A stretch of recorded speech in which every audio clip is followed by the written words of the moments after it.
episode 0 of the Weebology podcast. How you feeling, bud? Pretty good, y'all. Pretty good.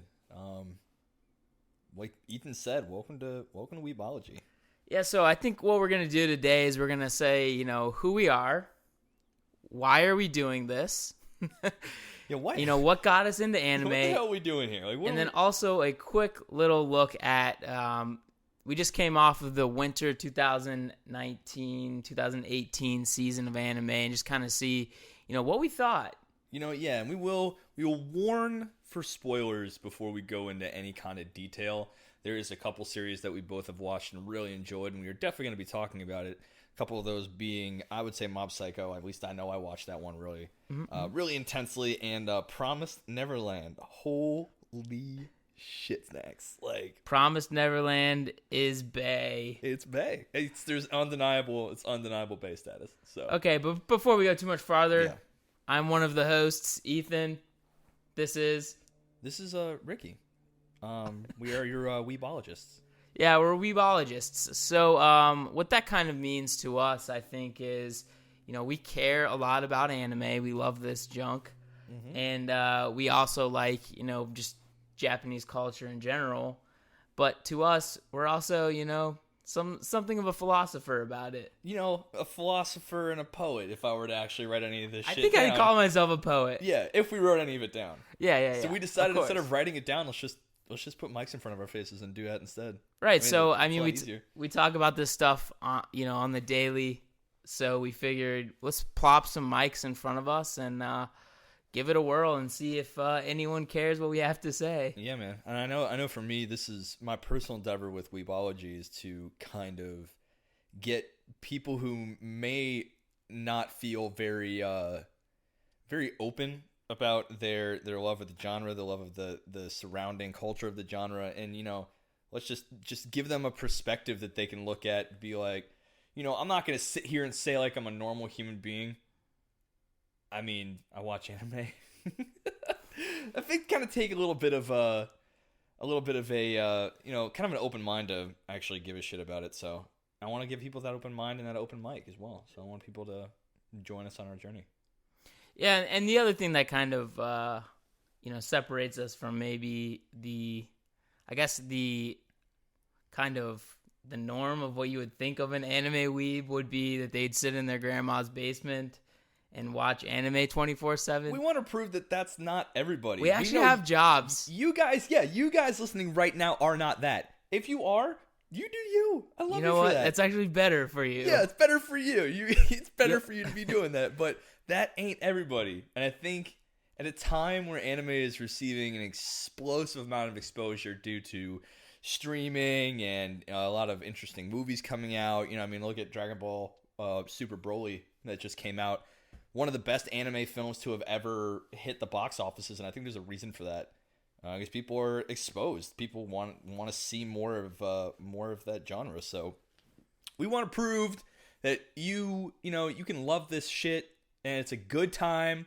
And we're also, I think, in the process of this podcast, we're going to get a little more expanded in our knowledge of anime as well, I would say. Yeah, I mean, so with like a normal 9-to-5 job, sometimes it's pretty hard to fit in these, long-running shows.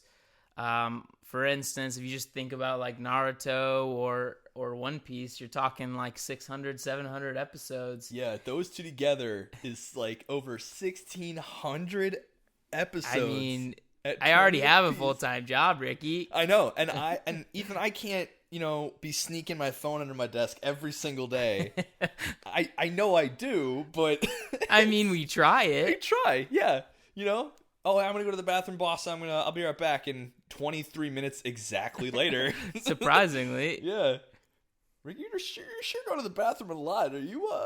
No, just jacking it. Yeah, so that's kind of something funny. Back in like college or high school,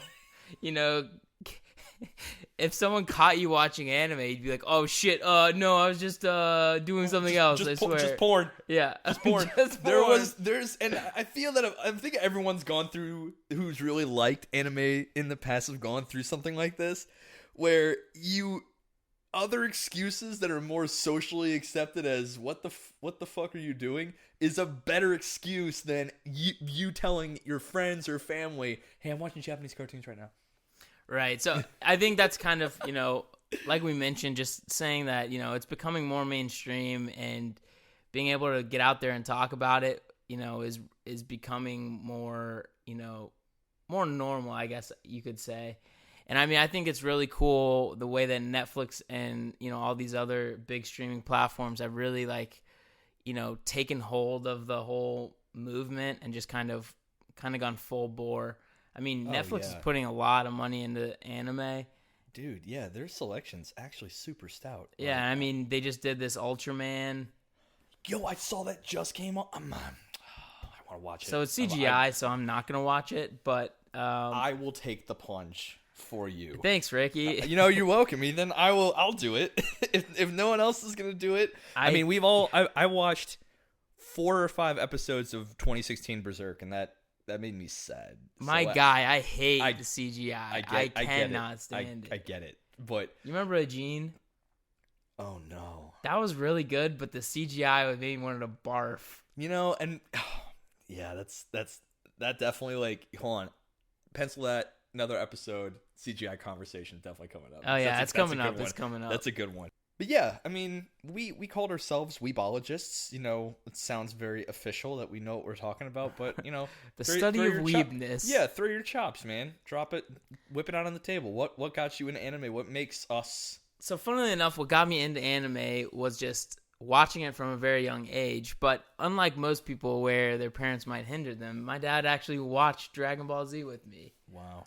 You actually had an encouraging parental figure to yeah, I mean, after work or on the weekends, he would just plop down on the couch with me, and we'd watch the Saiyan arc or the Namek arc. Ow. And he was into it too. Obviously, I'm sure it was mostly just for my benefit, but even these days he'll buy me Dragon Ball Z related crap from Comic-Con or something. Does your dad go to Comic-Con? He does, but for the comics. I mean, that's some old school stuff. So he's a big nerd, I respect that. I respect that heavily, man. But it's cool not having to hide it from your family, you know what I mean? Oh, yeah. And I felt for me, it's good to know that I will be drinking heavily on the show. Not sometimes lighter, sometimes heavier. It makes me more opinionated, and I have some opinions I want to throw at your face at some point soon. Hit me with them. Yeah, at some point. But I know for me, it was my family. It's not that they were any kind of a hindrance or they're kind of judgy or anything, but they stayed very ignorant. And they were sometimes I remember my dad would at least take me to Pokemon and Yu-Gi-Oh card tournaments, so he knew I was into the kind of thing surrounding that kind of art. But I think what really put the first nail in that coffin was my grandma. And at my 6th or 7th birthday, it was some super early, she knew I was watching Pokemon here and there because I loved the card games. I loved the games on Game Boy. But she looked at a box set of Yu Yu Hakusho, saw that the art looked kind of similar, and said, "Here you go, happy birthday. It looks like that Pokemon show you're watching." I'm like, "Oh, cool, thanks, Grandma." And then everything changed. Everything. What's funny about that is Yu Yu Hakusho isn't exactly the most kid-friendly show. Dude, it wasn't. It was horrifying. Smoking. Yeah. The first episode, the main character dies. Straight up death. And I'm like, man, looking back, Grandma, what did you do? Yeah. And it just snowballed, man. It was Toonami from there, and I remember very fond memories of Cyborg 009. And again, none of these are kid shows. Realistically, they're not kid shows. I mean, Toonami and Adult Swim were the bomb. It was the jam. I remember sneaking downstairs in my basement to sneak. I mean, Naruto was on there. You had Bleach on there. You had Fooly Cooly on there. That's the one I never actually got into is Fooly Cooly. You gotta watch it. It's only 6 eps. I think I will then. I mean, it's super, super cool. Dude, their resurgence, they had Parasite now. They went a little even edgier than they used to be. Really? Yeah, Parasite was on Toonami. Man, that was a good freaking show. That was a really good show. We might have to talk about that. Put a pin in it. We're putting imaginary pins in an imaginary board for later episodes, and if you guys got anything to suggest, we'll definitely. Yeah, obviously hit us up in the comments section, or we will do some deep dive research for you because we care.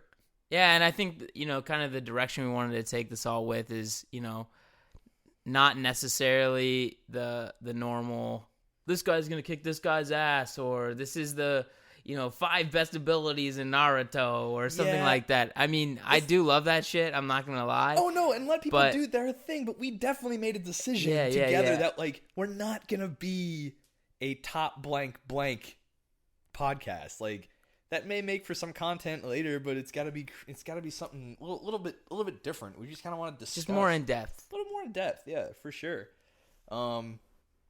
But yeah, so we kind of are shonen schmucks, if we haven't made that pretty clear. But we will. It appeals to the most people, and I will not apologize for that. Do you think so? Do you really think so? That shonen's kind of the thing that appeals to the most amount of people. Look, dude. They sell like billions of magazines for this stuff. Absolute hotcakes. Like, I mean, it wouldn't make sense that they would sell that much if it wasn't the most popular. Do you know what I mean? Oh, true. Plus, all the shows are literally built to be popular. That is literally the point of them.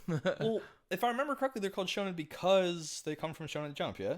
Mm-hmm. And that's like where that general, because it's episodic, it had to go for as long as the magazine was willing to have in it, So, a lot of the people's issues with shonen kind of arose from the original length and quick out medium, But I wonder that we talk about, the big three, like Dragon Ball was just an international sensation.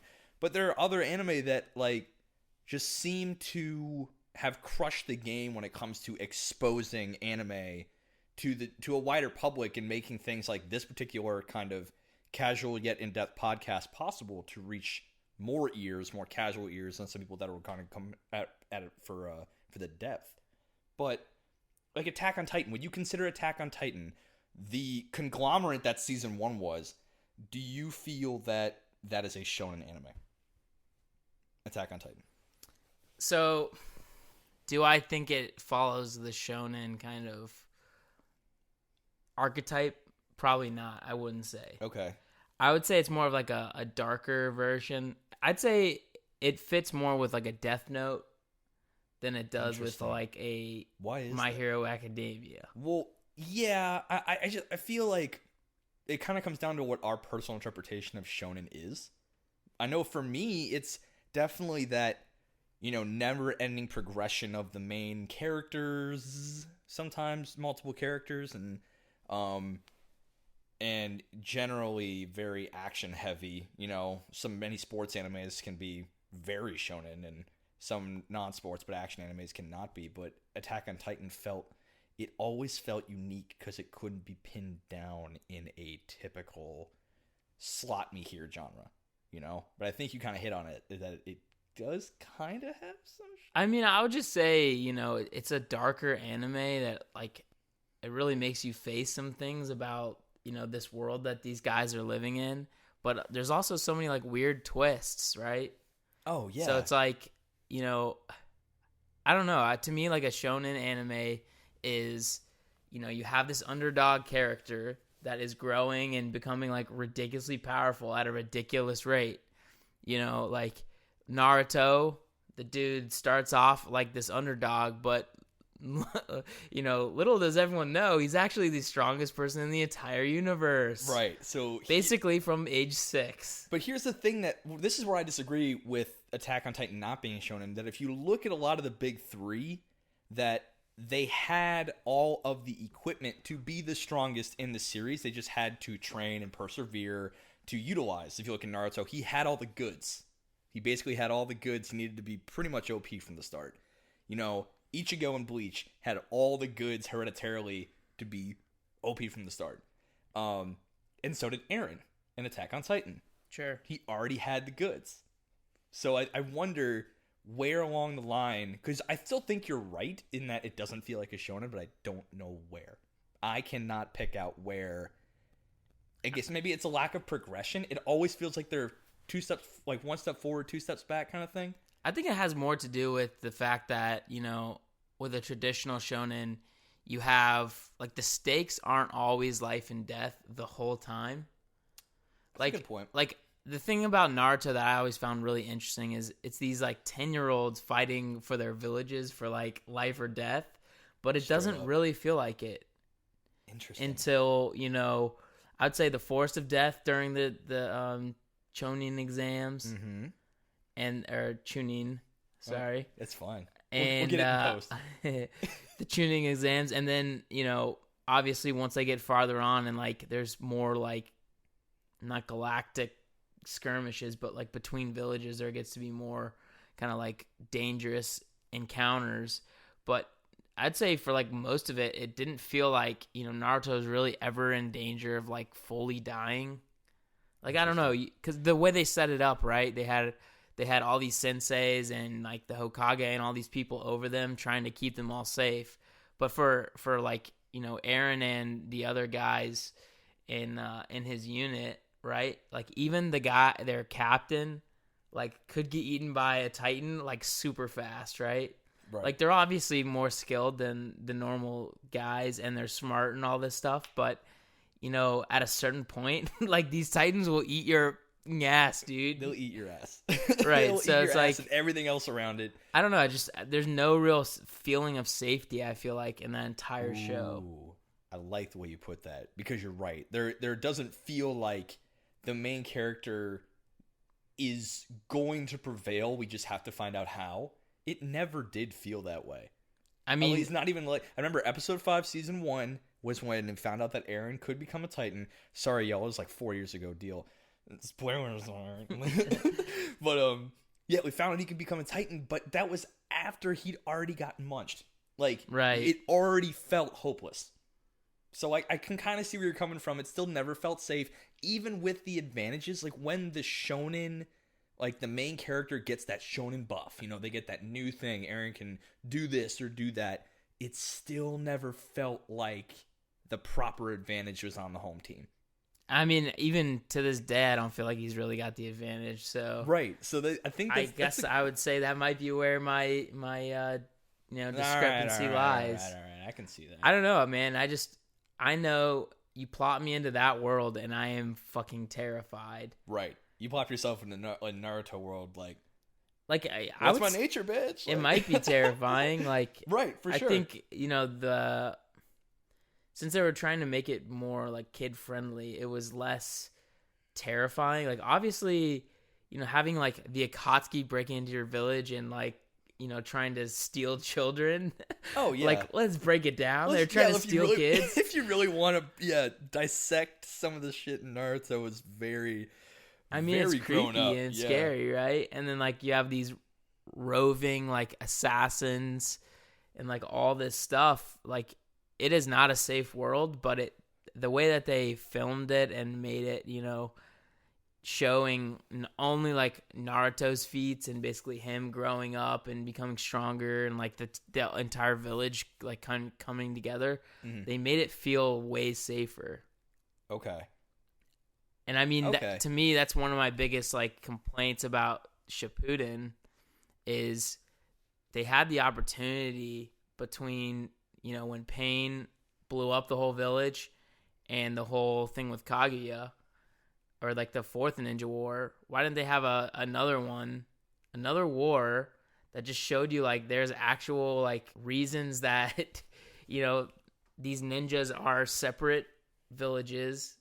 They don't always get along and all these things. I don't know. It just feels really weird to me that you go from the Leaf Village getting completely wiped off the map. Nobody tries to move in and make any kind of moves on them in between that and the fourth Ninja War. Wasn't in my opinion, the whole like point of Naruto and Shippuden was like each of these lands are like making kind of proxy wars in certain areas, but no one's like fully moving in because every village is pretty strong. And then Leaf Village gets absolutely laid out and they don't go in and try to wipe them out. You got a good point there. But yeah, I mean, talk about some sitting ducks. These dudes get absolutely wiped off the map. All of their buildings are ripped out of the ground. And then none of the other villages make any kind of move on them. Like, what? Wasn't there a legit reason for that? Wasn't the fourth Ninja War? No, the 5 Kage came together because of a threat that was They felt there was a threat that was worth them, like, all right, yeah, we gotta deal with this, because all I'm saying is, to me, it was such a strange like shift in the world. Like the whole time, all you're being told is there's been all these wars throughout the centuries over like dominance, essentially, and now the Leaf Village has taken such a serious blow that they're essentially like limping along, and nobody makes a move. So your question is more or less, you're saying, are you telling me that there is not a single organization or village that would seek to be, taking advantage of the situation against the Leaf? Yeah, I mean, I just found it odd. I mean, even at the summit, you had the guy from the Rock Village and the guy from the Cloud Village kind of being like, kind of adversarial towards them. And it's like, if you feel that way, why would you not just go over there and wipe them out? And then it's a 4-Kage summit. Now it's just a 4-Kage. I mean, honestly, think about it. Like, what are you afraid of at the Leaf Village? Like, what are you afraid of? They have no buildings anymore. They have literally the strongest Jinchuriki by a large margin. Yeah, but they don't know how strong Naruto is at this point. But they know, like, by the time the word gets out, pain will have already been dealt with. And anyone who's like, oh, someone with the Rinnegan, literal jaws to the floor, 1,000-yard stares from anyone who has any knowledge. And it says, oh, we got a guy who can beat someone handedly that has the Rinnegan. Deal with that. What you want. Yeah, I wish they had kind of explained a little bit more, like, whether the rest of the world knows he's the fourth son, or if it was just like, because I always thought that was whack within the village, that they basically pretended like he was not, Minato's kid.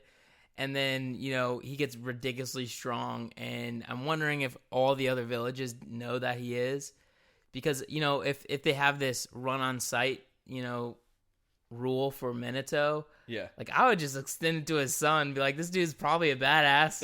Yeah. Yellow Flash Jr.? Well, I mean, if they hear he takes out Pain, like, basically, all 6 pads. There really wasn't anyone that could stand up to him at that moment. There just wasn't. I mean, well, no one that really want to. None of the Kages are going to go out and fight. I'm just saying the right Kage would have smacked him, like, across the earth. Probably would have smacked him, but, I'm just saying, I think if I were in any other village leader's position and hearing all of the intel, I wouldn't just jump on that. No, yeah, they don't have a village anymore, but when you got that intel, what you would have heard is someone with the Rinnegan from the Akatsuki attacked our village.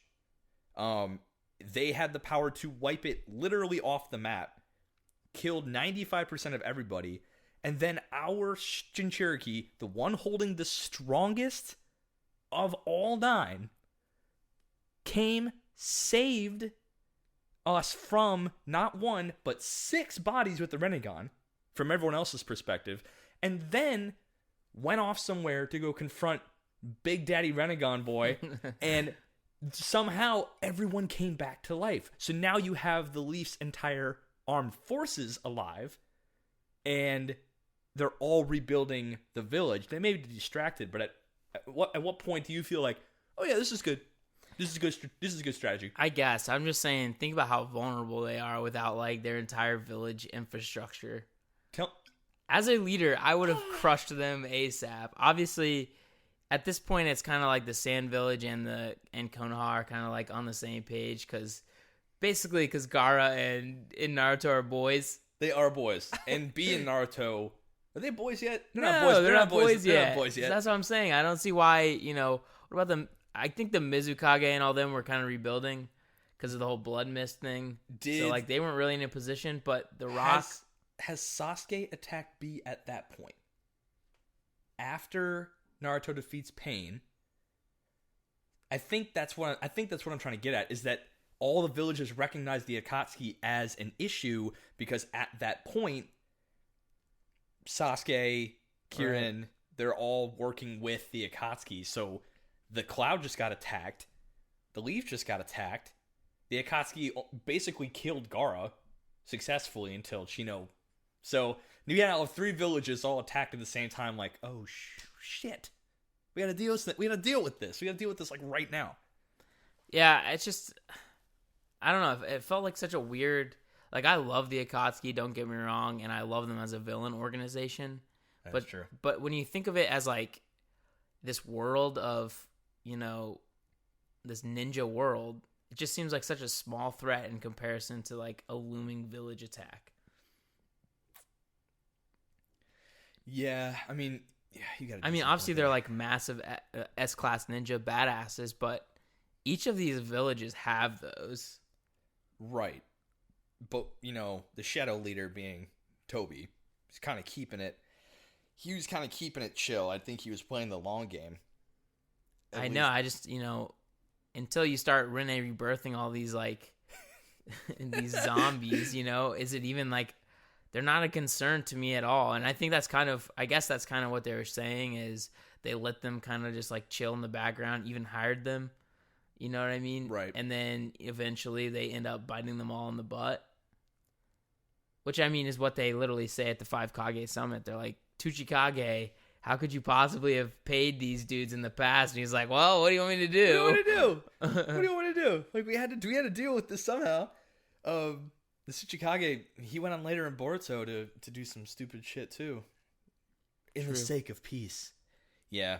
Boruto even feels more kiddish than Naruto is, but we'll definitely get into that discussion. Well, that's another like lack of stakes. I think to me, what makes a good anime is related to the stakes that are like around in the world. Do you see? You felt that Attack on Titan had such a strong tie from the stakes to the world, like the world itself presented the stakes. The stakes weren't presented upon the world. Because you were led into a world where humans are hiding behind 3 walls, and the world itself is attacking because of these titans. We were introduced that day 1. There's nothing different there. From the rip, you're like, humanity is literally on its last legs. Yes. And then throughout the first season, there's like basically no hope. Which is funny. That's interesting you say that, because the stakes never really changed. Like, they were always dire, but they went on a very personal, like, small scale, if that makes sense. Yes, the entire premise and stakes of the show is at, like, the humanitarian level of all humans. Like, literally, we're at our last point before extinction. But each of the individual stakes are not, oh, humanity is going to be ended in this confrontation. It's like, oh, the outer wall was just breached because of that threat to humanity. The next conflict is, oh, this isolated thing happened because of the overall world. The world just keeps supplying stakes instead of stakes just happening on the world. Think of like the Momoshiki stuff in Boruto. The world is fine. And then suddenly, stakes from the sky. Whoa, everyone is doomed. Yeah, no, there's a badass flying down from the earth, from the moon. Exactly, but Attack on Titan had that from literally the first 30 seconds. Like, this is... Yeah, I think I viewed it as humanity was screwed from literally the rip, right? And then, they're just trying to claw back a little bit of, like... room. It's right. Just room. Like, which is nuts. Some breathing room. So you feel like that... I think that, to me, is probably what really did kind of resonate with a lot of people. It felt very Game of Thrones-esque, even. Oh, totally. Yeah, it felt medieval. It felt Germanic. It felt European almost in setting and name. It was relatable. It had a more Western overtone, and I think that was really potent of what made it so popular. I think if you had people in the Shippuden Chunin exams dying out from both teams or all the teams, it would have felt like way more serious. Like all of a sudden, it'd be like, "Holy shit, this isn't a game." Yeah, we do have to remember who Naruto was built for as a show. Yeah, but like the fact that the only like teammate that ever died was Neji at the very end is ridiculous. I'm not getting into that shit. I'm just saying it's a ninja world where there's been war for like since it started. Yeah. And the only person to ever die is, come on. Come on. Just come on. The only person, really? Yeah, I don't know. I just think the stakes and like feeling like you could die is really important. Like, I think Black Clover does it pretty well because Asta never leaves a battle without, like, massive battle damage, right? He definitely leaves with some serious injuries. Which is great. I don't like when main characters can just breeze through things and, like, not take any damage. You're like, was this even a hard fight? You know, is there a reason this is in the show? That's fair. That's fair. I think it's Black Clover is a pretty good segue to winter 2019 because I think Black Clover is one of those shows that's like kind of keeping the old, big three episodic, no season, just let it go. Let it ride. Put it all on black ride. and let it ride. Right. Or episode 78. 8? Yeah, 8. I'm keeping up with it. I totally am. He is not. That's fine. We'll have Ethan do some reviews on it later. But guys, I love Black Clover. Okay, all right. I'm saying it out loud right now. I kind of watch yourself. Be careful. It's lackluster, dude. I went what back. The? I went back and keep watching, dude. One. I grew up with Studio Perriot's bullshit of 85% of the show looking like subpar meh, and then 15% looking so beautiful, just crispy, so many frames. And Studio Perriot's doing the same thing with Black Clover, and I'm like, all right. I mean, I don't know. Maybe I'm just numb to it. Maybe there's other shows that do fluidity better. One thing you'll learn about myself is I'm a huge animation guy. If you give me fluid animations or the crispy stuff like Unlimited Blade Works crispy, I'm in it. Anyway, all it is a lot of shonen tropes slapped together. I tried to find the good in it. I will continue to watch it, but I had my hope for it is kind of waning. I mean, so I have obviously problems with it, but I think overall it's very, very good. I think, if you take the original big three, I think it slots in there fairly nicely. You think it's just out of its time? I think if you were to kind of rewind the clock 10 years and then slapped it in, what did you think? I mean, it would have fit in there, but I'm just saying it. I think it follows very similar, Yeah, maybe nature than those three. I don't know. I just felt like I just feel like I'm not saying it's bad. I'm just saying it's late to the party. I think that a lot of that, putting that lightning in a bottle that the big three managed to do, I think that time is over, and I think we have seasonal anime to thank or to blame for that. Rather, is that it is trying to capture that again. And you know what? I think a show like that needs time. It needs time. It needs time to, what do you mean by that? It needs time to mature into an arc that really gives it that. Because if you look at all of the long form shonen shows of the past, you can pick out arcs in those that really defined and made, okay, this is a show that is in it. Bleach, Save Rukia arc.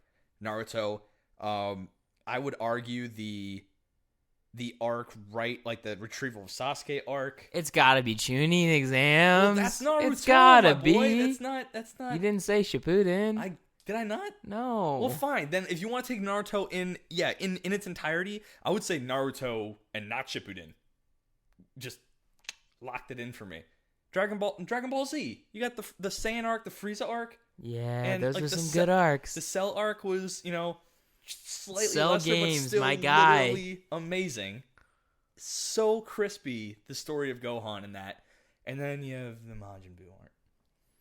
So see, but the thing is, even though the Majin Buu arc was a little lackluster, you were riding off of some of the best tightly written arcs in all of anime, straight up. And I think Black Clover is still waiting for that. They're doing the Royal Army shit right now. Let's just quickly kind of step back a few steps and realize you're 78 episodes in, And all the shows you just talked about have 600 plus episodes. Right, but those arcs didn't happen necessarily at the end of that thing. They didn't happen within 78 episodes either. I'd say the Saiyan arc did. Okay. And much of the Frieza arc, maybe. If it died right there, would you have felt the same way? Or is it because it all built? If it died at the end of the Frieza arc, I think people would celebrate Dragon Ball Z even more. I'm just saying. You're out of your mind. I'm just saying. But that's why they knew. They kept, Toriyama kept going with it. And if you read about why Toriyama had some weird stuff in the Cell games arc and the Android arcs, it's because he had editors and other people down his throat being like, nah, I don't want this. No, I don't want this. But I want to talk about I think that's always been a problem for all those, I'm going to pin that Dragon Ball one. Y'all heard it on the board. Well, it's always been a problem for those, mangakas, because they have the editors kind of being like, nope, yep, nope. Yeah, how dare you? I want this to happen. I want that to happen. I think it's kind of too boring. It's kind of a shame that they don't get to tell their story the way they want to. Right, and then we finally see with a character like Broly, like when the main creator of the entire universe of Dragon Ball decides, all right, let's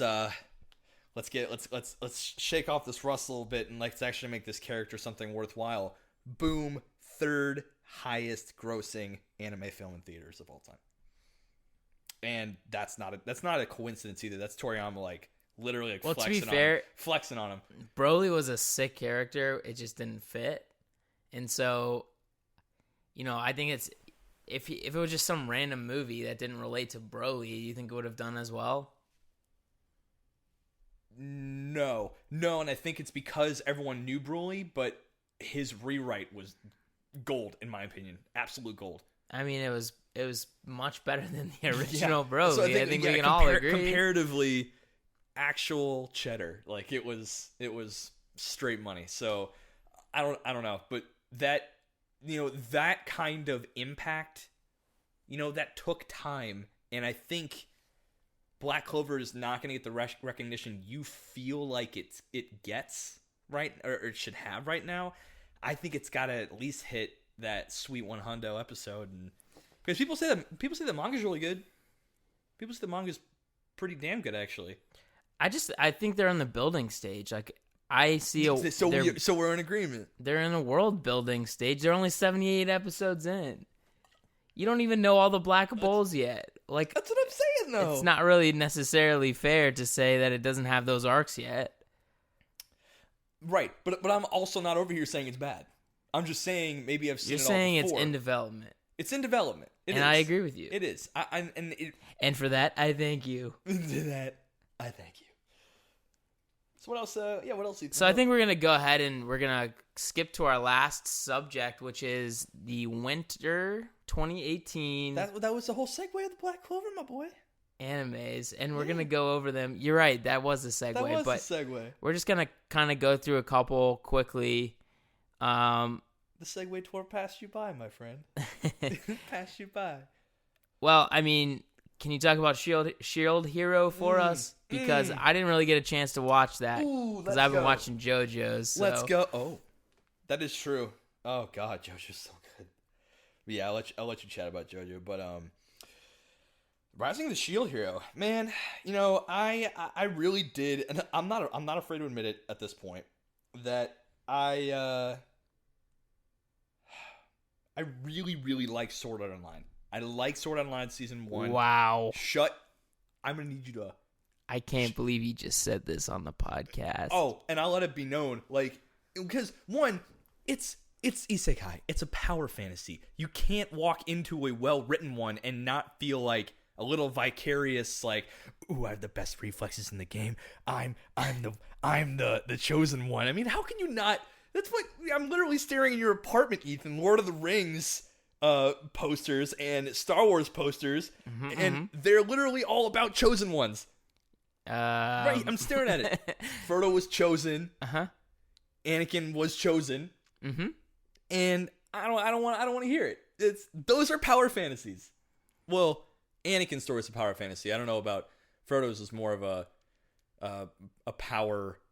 Here's my thing. Reaming. So the reason there's a couple reasons that I don't like Sword Art Online and why I won't watch it is you don't start off with, Sage of Six Paths Naruto and drop him into baby levels and just let him absolutely annihilate people because he's the best, the best character to ever live and he's untouchable. Oh yeah, and by the way, every woman in the entire village wants to hang out with him. They want to hang out with him, and he's super cool, and everyone thinks he's great, and gives them ramen and treats. Yeah, like obviously it's cool to be like the strongest character in a show and like just absolutely spank everyone, but I don't know. That's not really like. Okay. You're definitely. I would say, coming from a 2019 view, I could see where you're coming from, but this is 2012, my boy.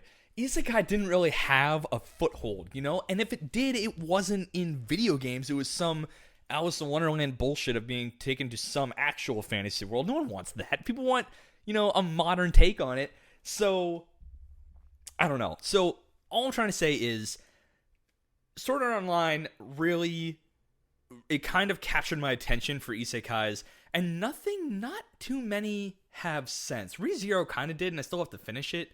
And definitely want to revisit it. But then Rise of the Shield Hero, I was like, let's get into this. Oh yes, let's pop a couple beers and watch this season. And my goodness, I liked it a lot. Actually, if you want my honest opinion. Yeah, well, I think you had told me that they basically acknowledge all the tropes. Yes, it's almost like a concentrated, like you left Coke out for a week and it just boiled down to the syrup. And there's no bullshit. It's just like I got teleported. I'm in an isekai. We all know we're in an isekai. Let's just stop the formalities and just get to why we're here. And it might have best girl of the year in it. Ralph Talia is the shit. But yes, I know you aren't a big harem guy. Well, fun fact, there's a harem, and you have to deal with it. There's a raccoon girl and a chicken, and you got to deal with that. I mean, but I think that's part of the genre. But I think they do a lot of things super well. Harem is there, but it's not in your face, and I think it's just a really good time. Your main character is starting from a negative, but not so negative that it's kind of the whole like claw your way back to normal. He definitely has his progression of power, and it's a really good time. And yeah, and I think the last thing to say about it is I like the fact that because he's starting from behind, he's got to be, he's kind of a dick.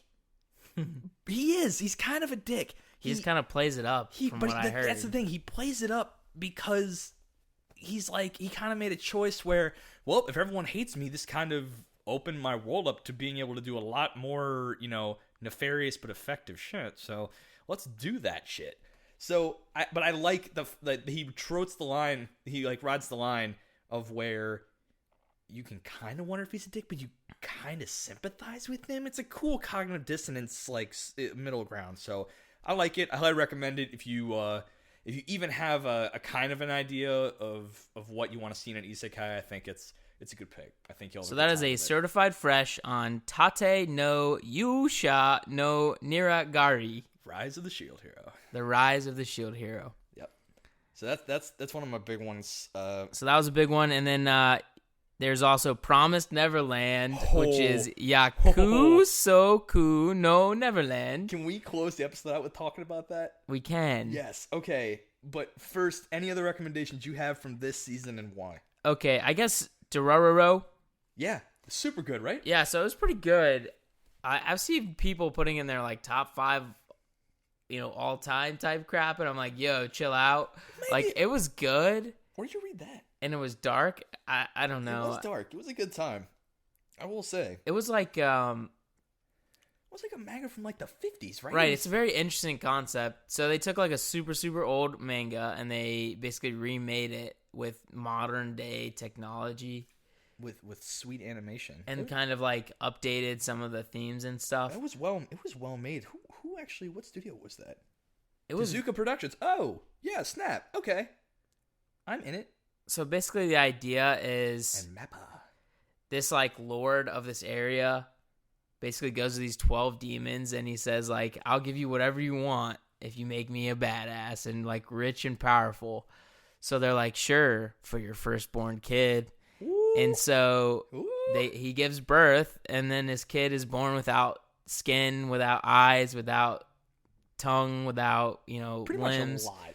Right, so he's just like this kind of nasty little, like Binding of Isaac baby. That's a super good way to put it. He's this little buddy boy. And so what he does is he just gets rid of this kid and throws him on like a boat down the river like Moses. And he goes down this river and some other dude picks him up and gives him like prosthetics. Yeah. And then, it's just basically about him like, I don't know, coming to his own without like all these senses and stuff. Yeah, I'm gonna super super light like first episode spoilers. You kind of figured out in the first episode that, because he was the sacrifice to the demons. Right. Every time he defeats a demon, he gets one of his body parts back. But he grew up with the prosthetics and knew nothing of any of these senses, so he has to reconcile with, what do you do with real sight or a real voice or a real spinal cord and nerve system to feel pain? Like, right. That's a concept that I feel was, because it was envisioned nearly 60 years ago, just not really been done since, and it was super cool to see something novel. Yeah, I really enjoyed that. I think I would put that just a click under Rising the Shield Hero, but it was still very up there for me. And I think it was only like 12 episodes or something like that, right? It might even been less. No, I think it was just 12, because I think it was just one season. Yeah, so, I mean, it was really good. I think if you have the opportunity, I'd give it a watch. Oh, it's slated for 24, so I think it might have been a first step, and then they're gonna give us more. You mean a first season? They're gonna, first like a part one. Part one. Let's see. So that was great, and then, let's see, there's one more on here. Oh. Mob Psycho. Oh my god. Mob, like, I will say, and I want to talk about it more in depth in another episode, Mob Psycho is probably in my top 5 anime of all time, period. Like, straight up. Because, like I said, huge animation nerd. I love that kind of fluid, Sakuga, kind of off-model stuff, and I loved every second of, I don't know what kind of crazy budget or what elite animators they brought in for that, but my goodness. Was that Bones or Madhouse that did that? It's a I don't know, but I find the animation interesting because it looks low budget, but they do it extremely well. It's a beauty. Yeah, it's super, like they don't do anything like insane. Well, Bones I love. Like they're such a good freaking. Yeah. If you know it's coming out of Bones, you know it's going to be great. You know if it's coming out of Madhouse that they won't do a second season. You just know these things. These are the things that you know. All right. I think we should wrap it up with definitely giving our thoughts on The Promised Neverland. Oh my god, Promised Neverland. I wouldn't say ruined my life, but it definitely absorbed. Dude, what was it? It hit me in the old noggin a couple times. Really did throw me for some loops. The first episode starts off with just pure fucking fire, and it never dies down the whole season. I think, you know what? Next episode, we'll definitely go. We're going to give our thoughts now, but next episode, we'll give spoilers. So we're going to warn you now. You have a week to watch it. It is all out right now. You will not regret it. The 3-episode rule for anime does not even apply here. It is a 1-episode hook. That is all you need. True. That's the one so thing just quickly what he was mentioning, there's a 3-episode rule within our friend group where if we're not hooked within the first 3 episodes, we're probably not going to continue. Just drop it. Yeah. And that's mostly based on just like it's hard to fit in animes into a, work life, and it's a real pain in the butt sometimes. It's a real pain in the butt, dude. But, there's also some where you're like, look, dude, I know 3 might not be enough, so like 5 to 7. But that's like if you're pretty sure that they're going to like it eventually. What's pretty fucked up is Ethan talks about that exact same way about One Piece, which, dude, it's 1,000 episodes. There's no way 3 episodes is going to do it.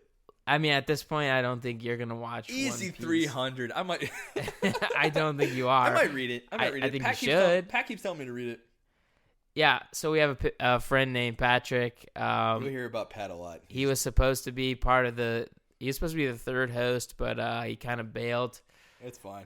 He had a little bit of a time constraint. Like we said, we're all working gents, so sometimes it's just not meant to be. Yeah, so we took him out, so to speak, and turned him into a robot editor. Hey, Pat, add a noise right here.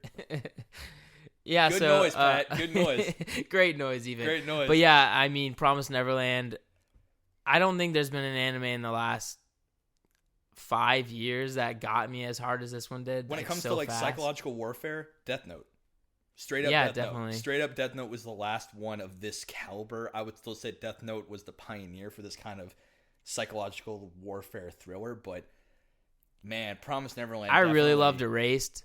I'm not gonna lie to you. Erased was pretty good. We're definitely gonna talk about Erased because I Yes. think it is so underrated. It's unbelievable. You think it's to me. underrated? Absolutely. I believe it is slightly underrated. I think it is getting the recognition it deserves. Like if those that have watched it and people that do review it are like totally over the moon about it, but they definitely don't get the publicity it deserves about, hey, this is a classic. But I think it was because of the ending, but we'll talk about that later.